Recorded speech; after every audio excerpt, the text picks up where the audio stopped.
गडचिरोली जिल्ह्यातील चामोर्शी येथे दिनांक 12 सप्टेंबर रोजी कार्यशाळेचे आयोजन करून ग्रामीण भागात स्थानिक स्वराज्य संस्थेत काम करणाऱ्या ग्रामपंचायतीस कामगिरीनुसार प्रोत्साहित करून त्यांची कार्यक्षमता वाढवणे व उत्कृष्ट काम करणाऱ्या ग्रामपंचायत, पंचायत समिती व जिल्हा परिषद पदांसाठी सन 2025-26 या आर्थिक वर्षानुसार तालुका, जिल्हा महसूल विभाग व राज्य अशा 4 स्तरावर प्रोत्साहन देण्यासाठी हे पुरस्कार अभियान राबविण्यास मान्यता देण्यात आली असून या कार्यक्रमाला प्रकल्प संचालक दादासाहेब वानखेडे, जिल्हा ग्रामीण विकास यंत्रणा, जिल्हा परिषद गडचिरोली, मार्गदर्शक लिंगदेव, जुवारी गट विकास अधिकारी चामोर्शी, आखाडे साहेब, गट शिक्षणाधिकारी चामोर्शी सोमेश्वर पंधरे, सहाय्यक प्रकल्प संचालक हुंदा जुवारे, सरपंच भेंडाळा तसेच सर्व ग्रामसेवक संघटनेचे पदाधिकारी,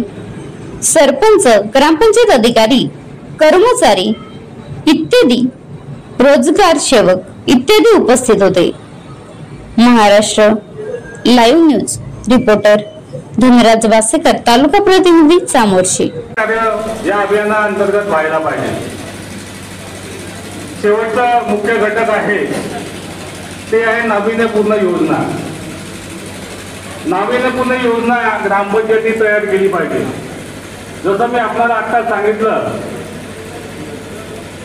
की आपल्याला प्लास्टिक बंदी करायची आहे, पण प्लास्टिक बंदी करण्याच्या अनुषंगाने तेथील नागरिकांना प्रोत्साहन मिळावं त्याच्यासाठी ग्रामपंचायतींनी नाविन्यपूर्ण योजना तयार केली पाहिजे। जसं की 1 किलो प्लास्टिक एखादा व्यक्ती आणून देत असेल तर त्याला वस्तू स्वरूपात म्हणा किंवा आवश्यक बाबीच्या स्वरूपात काहीतरी मोबदला दिला समजा आपण, तर त्यांच्यामध्ये एक उत्साह निर्माण होईल आणि प्रत्येक व्यक्ती त्याचा सहभाग नोंदवेल आणि त्याच्या माध्यमातून आपण गावामध्ये प्लास्टिकच्या बंदीच्या अनुषंगाने काम। आता गाडीवर मोबाईल नंबर नाही तर इमर्जन्सी QR कोड वापरा, जे तुम्हाला अडचणीच्या वेळी साथ देईल। बनवा व्हिडिओ, पाठवा व्हिडिओ, आम्ही तुमच्या न्याय हक्कासाठी लढा देऊ। ताज्या बातम्या व घडामोडींसाठी पाहत राहा फक्त महाराष्ट्र लाईव्ह न्यूज। आजच आमच्या चॅनलला सबस्क्राईब करा, शेअर करा, कमेंट करा आणि हो, बेल आयकॉन दबायला विसरू नका। जय महाराष्ट्र।